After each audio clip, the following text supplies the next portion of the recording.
এক লোক কূপে পড়ে গেল। বিকট আওয়াজে চিৎকার করতে লাগলো, বাঁচাও বাঁচাও। গ্রামের লোকেরা আর্তচিৎকার শুনে উদ্ধার করতে দৌড়ে এলো। একটা রশি নামানো হলো কূপে। এরপর লোকটা রশি বেয়ে উঠে এলো। সে হাঁপাচ্ছিল, তার বুকটা ধড়পড় করছিল, ভীষণ ক্লান্ত আর অবসন্ন দেখাচ্ছিল তাকে। একজনের কাছে তাজা দুধ ছিল, সে তাকে এক গ্লাস দুধ খেতে দিল। লোকটা ঢকঢক করে দুধটুকু খেয়ে তৃপ্তির ঢেকুর তুলল। লোকেরা জানতে চাইল, তুমি কূপে পড়ে গেলে কিভাবে? সে বলল, আমার মেষগুলোকে পানি পান করাতে এসেছিলাম, বালতিটা কূপে ফেলে উপরের দিকে টানছিলাম।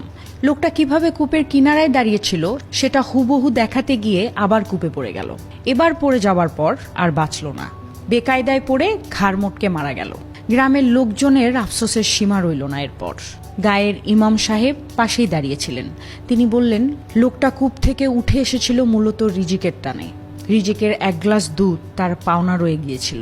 ইমাম সাহেব কথা বলার পর ঘটনাস্থলে থাকা সবাই বুঝতে পারল যে রিজিক সুনির্ধারিত।